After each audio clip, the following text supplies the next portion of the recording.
गीता में अर्जुन को स्वयं भगवान कह रहे हैं कि उस परमेश्वर की शरण में जा, उसके लिए उन संतों के पास जा जो तत्वदर्शी हो। इसी प्रकार हजरत मोहम्मद को उनका अल्लाह कह रहा है कि कोई और पूर्ण परमात्मा है। उसको पाने के लिए उन तत्वदर्शी संत की तलाश कर। वो प्रभु कौन है, ये जानने के लिए कृपया अवश्य सुनिए जगत गुरु तत्वदर्शी संत रामपाल जी महाराज के अमृत वचन। सत साहिब दर्शकों, मनुष्य अपने जीवन में जब कष्ट और दुखों से घिर जाता है तो वह तलाश करता है भगवान की, और जब उसे भगवान की प्राप्ति नहीं होती तो वह दरवाजे खटखटाता है धर्म गुरुओं के। दर्शकों, ऐसी ही कहानी है इंदौर की रहने वाली दीपिका रावल जी की। दीपिका जी हिंदू धर्म में प्रचलित सभी भक्ति साधनाएं किया करती थीं, लेकिन फिर भी इन्हें अपने जीवन में सुख शांति नहीं मिल रही थी। दर्शकों, जब पूजा पाठ से कोई राहत नहीं मिली तो दीपिका जी ने सहारा लिया राधा स्वामी पंथ का। लेकिन अफसोस, दीपिका जी को राधा स्वामी पंथ से भी खाली हाथ लौटना पड़ा। दीपिका जी का कहना है कि मेरी जिंदगी तब बदली जब मुझे संत रामपाल जी महाराज की शरण मिली। दर्शकों, आखिर दीपिका जी ने राधा स्वामी पंथ को छोड़कर संत रामपाल जी महाराज की शरण क्यों ग्रहण करी? आखिर आज दीपिका जी संत रामपाल जी महाराज को परमात्मा क्यों बता रही है? आइए जानते हैं इसके पीछे की सच्चाई क्या है। सुनते हैं दीपिका जी की कहानी उन्हीं की जुबानी। जी नमस्कार। नमस्कार सर। क्या नाम है जी आपका? दीपिका रावल। दीपिका जी कहाँ से आए आप? इंदौर एमपी। दीपिका जी, संत रामपाल जी महाराज से नाम दीक्षा लेने से पहले आप क्या भक्ति साधना करते थे? संत रामपाल जी महाराज की शरण में आने से पहले हिंदू धर्म में होने के कारण जितने भी पूजा पाठ होती है, जितने 30 त्यौहार होते हैं, जैसे कि नवरात्रि है तो दुर्गा जी की व्रत करना, उनकी पूजा करना, श्रावण है तो शंकर भगवान की पूजा करना, जितने भी वार त्यौहार होते हैं उसके अलावा श्राद्ध निकालना, ये सब हम करते थे। और मेरे मम्मी पापा 25 साल से राधा स्वामी पंथ से जुड़े हुए थे, तो उनके सत्संग में जाना, उनकी जो भी भक्ति भाव है वो सब हम किया करते थे। ये जो पूजाएं आप करते थे और आपने गुरु भी बना रखा था, आपके पिताजी राधा स्वामी पंथ से जुड़े हुए थे, तो फिर आप लोगों को संत रामपाल जी महाराज से नाम दीक्षा लेने की क्या जरूरत आन पड़ी?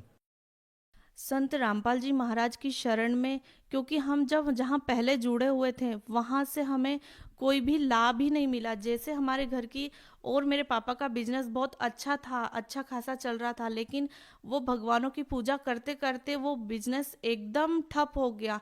हमारे घर में मतलब ऐसी हालत हो गई कि शाम को अगर खाना है तो उसका भी घर में राशन नहीं था कि हम शाम को क्या खाएंगे। और उस वहाँ सत्संग में हम जाते थे, लेकिन हमको एक दिन पहले ही किराए का अरेंजमेंट करना पड़ता था कि अगर कल जाना है सत्संग में तो हमारे पास किराए के भी पैसे नहीं होते थे। तो फिर आपको संत रामपाल जी महाराज के बारे में कैसे पता लगा? संत रामपाल जी महाराज के बारे में, हमारे घर के पास में संत रामपाल जी महाराज के एक शिष्य है, उन्होंने मेरे पापा को ज्ञान गंगा पुस्तक दी और मालिक का ज्ञान समझाया उन्होंने। फिर पापा ने वो सत्संग सुना, ज्ञान गंगा पुस्तक पढ़ी और जो भी अपने वेद है, गीता है, उनसे सबसे मिलान करा। उन्होंने 6 महीने बिना घर में बताए केवल संत रामपाल जी महाराज का सत्संग सुना।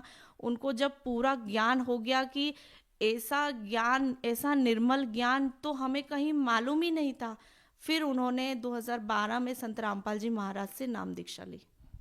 दीपिका जी, जैसे कि आपने बताया कि आप और आपका पूरा परिवार 25 साल से राधा स्वामी पंथ से जुड़ा हुआ था और अब आप लोगों ने संत रामपाल जी महाराज से नाम दीक्षा ले ली है, तो हम आपसे ये जानना चाहेंगे कि संत रामपाल जी महाराज जी के ज्ञान में और राधा स्वामी पंथ में जो आप लोगों ने ज्ञान सुना, उसमें आपको क्या भिन्नता नजर आती है? सर, वो तो पूरी की पूरी ही अलग थी। उसमें तो उनको सुबह 2 घंटे 2.5 घंटे बैठ के पाँव पे बैठ के करना पड़ता था। उसके अलावा वो गीता जी का पाठ भी करते थे। और जब हम संत रामपाल जी महाराज के शरण में आए तब हमें पता चला कि वो जो हम 25 साल से कर रहे थे वो तो व्यर्थ था। हमने अपने जिंदगी के 25 साल पूरे गवा दिए। और जब मालिक संत रामपाल जी महाराज की शरण में आने से पता चला कि ये ज्ञान, ऐसा ज्ञान तो कहीं देखा ना कभी सुना, तो फिर हम संत रामपाल जी महाराज की शरण में। दीपिका जी, जब आपके पिताजी संत रामपाल जी महाराज जी की शरण में आए तो उनको कोई लाभ मिला? संत रामपाल जी महाराज की शरण में आने से हमारे जो घर की आर्थिक स्थिति बहुत ही खराब थी, वो हमारे घर की आर्थिक स्थिति बहुत बहुत बहुत अच्छी हो गई है। और संत रामपाल जी महाराज की दया से हमारे इनकम वही है, लेकिन हमारे घर का जो भी खर्चा है, जो भी कुछ है, वो मालिक की दया से बहुत ही अच्छा है। संत रामपाल जी महाराज जी से जुड़ने से पहले मेरे पापा गुटखा खाते थे।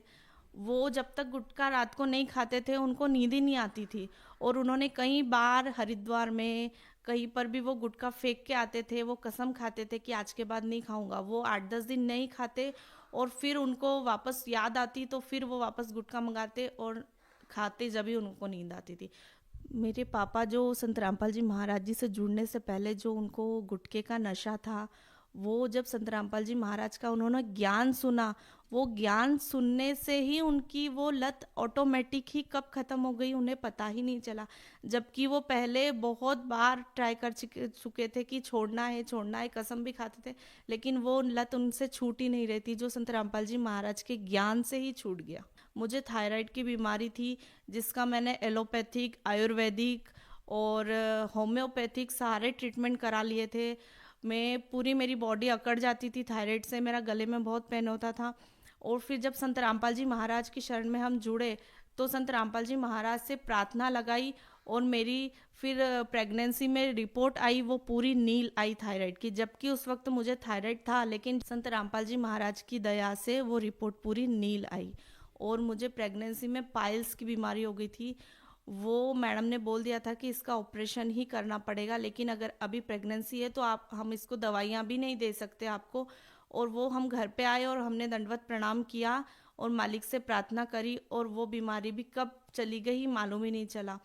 और इसके अलावा अभी हम आश्रम से आ रहे थे, तो हम ट्रेन में बैठे थे, लास्ट डब्बे में कांच की तरफ बैठे थे। मेरा छोटा बेटा है, वो भी था, और हम कांच की तरफ ही देख रहे थे। ट्रेन जैसे ही चली तो किसी ने बड़ा सा पत्थर मारा उस ट्रेन के कांच में।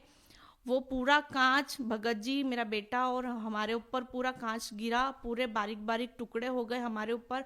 हमारी आंखें उधर ही थी, लेकिन हमको जरा सी भी उस कांच का चोट नहीं लगा। संत रामपाल जी महाराज ने वहाँ पर हम तीनों को जीवन दान दिया है। और मेरे ससुर जी है, वो वर्कर काम करते हैं, तो उनको पैसे देना था, शनिवार के पेमेंट करते हैं वो। तो उन्होंने एटीएम से 5,000 रुपये निकाले, और वो जब वर्कर को देने आ रहे थे तो वो पैसे रास्ते में गिर गए।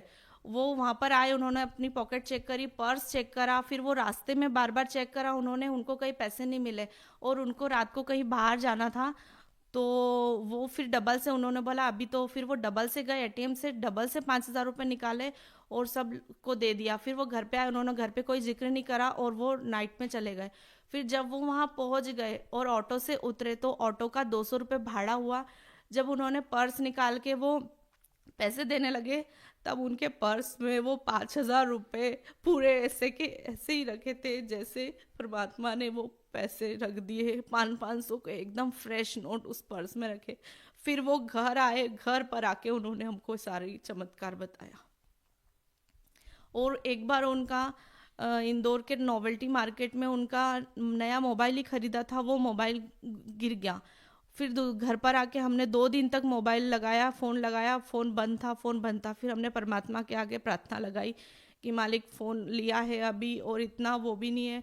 और वो फ़ोन बस हमने प्रार्थना लगाई, उसके पहले हम 2 दिन से डेली ट्राई कर रहे थे, वो बेल नहीं बज रही थी। बस मालिक से प्रार्थना करी और हमने फ़ोन लगाया तो वो फ़ोन बज गया।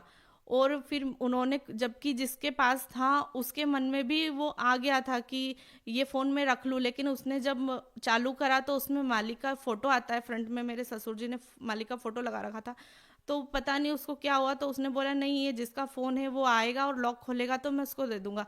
फिर वो हमने फ़ोन करा तो उन्होंने बोला ठीक है आप आइए, आपका फ़ोन ले जाइए।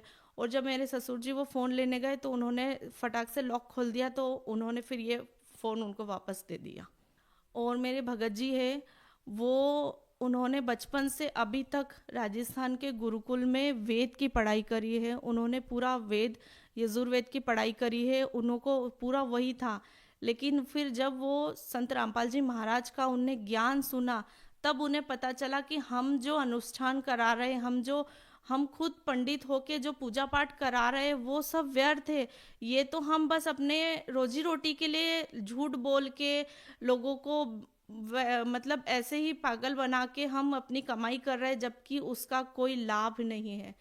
और भगत जी, ये मेरे बेटे की रिपोर्ट है, विनायक नर्सिंग होम की रिपोर्ट है ये। उसको नॉर्मल उल्टियाँ हो रही थी, तो हमने ऐसे ही डॉक्टर को दिखाने हम गए, तो डॉक्टर ने उसे एडमिट कर लिया। तो हमने सोचा चलो ठीक है। और फिर जब उसका ट्रीटमेंट करा उन्होंने, जब रिपोर्ट वगैरह आई तो उसमें उसको इन्फेक्शन आया पेट में, और उसका सीआरपी बहुत बड़ा हुआ आया, लेकिन बेटा एकदम स्वस्थ था। फिर हमने परमात्मा से प्रार्थना लगाई, संत रामपाल जी महाराज से हमने प्रार्थना करी, और अगले ही दिन हमने छुट्टी का बोला डॉक्टर को। लेकिन डॉक्टर रिपोर्ट को देखते हुए डॉक्टर खुद बोला कि ये ऐसा लग नहीं रहा है कि ये रिपोर्ट इस बेटे की, आपके बेटे की है, क्योंकि बेटा एकदम स्वस्थ था, वो हॉस्पिटल में घूम रहा था। तो वो छुट्टी, रिपोर्ट को देखते हुए वो छुट्टी नहीं दे रहे थे कि कल से आप 2 दिन बाद वापस आओगे और बोलोगे कि इसको कुछ हो गया, इसलिए हम इसकी छुट्टी नहीं दे रहे। लेकिन हमने हमारी रिस्क पे 24 को एडमिट हुआ था, और 25 को अगले ही दिन हमने छुट्टी ले ली उसकी, जबकि उसकी रिपोर्ट्स वगैरह बहुत ज़्यादा थी, और उन्होंने बोला था 5-7 दिन एडमिट रखना पड़ेगा, इसका ट्रीटमेंट चलेगा। हमने बोला चलो ठीक है, हम करवा लेंगे। ऐसा करके हमने छुट्टी ली। उसके बाद मैंने उसको कोई दवाई नहीं दी, कोई कुछ नहीं दिया। संत रामपाल जी महाराज की दया से वो एकदम ठीक है, एकदम स्वस्थ है। दीपिका जी, ये कैसे संभव है कि आपकी रिपोर्ट्स में आपको इतना ज़्यादा इन्फेक्शन था और आपका बच्चा एकदम स्वस्थ था? ऐसा कैसे संभव हो सकता है? ऐसा संभव ऐसा है, जो हमारे संत रामपाल जी महाराज का जो ज्ञान है, और जो हमारे संत रामपाल जी महाराज के शब्द में शक्ति है, उसी का चमत्कार है कि बेटा 3 साल का है, उसने भी नाम दान ले रखा है। तो उसी वो संत रामपाल जी महाराज के ज्ञान और संत रामपाल जी महाराज के आशीर्वाद से ही ये सब चमत्कार होते हैं। आप भगत समाज को क्या संदेश देना चाहेंगे? भगत समाज को मैं हाथ जोड़कर प्रार्थना कर सकती हूँ, मैं रिक्वेस्ट कर रही हूँ कि प्लीज़ प्लीज़ प्लीज़ संत रामपाल जी महाराज का ज्ञान समझे। संत रामपाल जी महाराज की ज्ञान गंगा जो भी पुस्तक है उसको पढ़िए, और जो अपने वेद है, गीता है, इससे मिलान करिए। आप संत रामपाल जी महाराज का ज्ञान सुनिए तो सही, आपको खुद समझ आ जाएगा क्या क्या सही है और क्या गलत है। तो मैं सभी समाज को, सारे पीपल को ये बोलना चाहती हूँ कि प्लीज़ संत रामपाल जी महाराज का ज्ञान समझिए, और इस जन्म मरण के जो हम इस 84 लाख योनियों के चक्कर में फंसते आ रहे हैं, उससे पीछा छुड़ाइए और अपने सतलोक मार्ग को चलिए। अगर कोई व्यक्ति संत रामपाल जी महाराज से नाम दीक्षा लेना चाहता है तो उनसे नाम दीक्षा कैसे प्राप्त कर सकता है? संत रामपाल जी महाराज ने सभी जिलों में नामदान सेंटर खोले हुए हैं, और अभी जिनको भी संत रामपाल जी महाराज का ज्ञान समझ के उनसे नामदान लेना है, तो विभिन्न चैनलों पे संत रामपाल जी महाराज के सत्संग आते हैं। उसके नीचे एक पीली पट्टी फ्लैश होती है, उस पर कॉन्टैक्ट नंबर दिए होते हैं, उस पर आप फ़ोन करके अपने नज़दीक के जो नामदान सेंटर है वहाँ पर जाके नाम दीक्षा प्राप्त कर सकते हैं। जी धन्यवाद।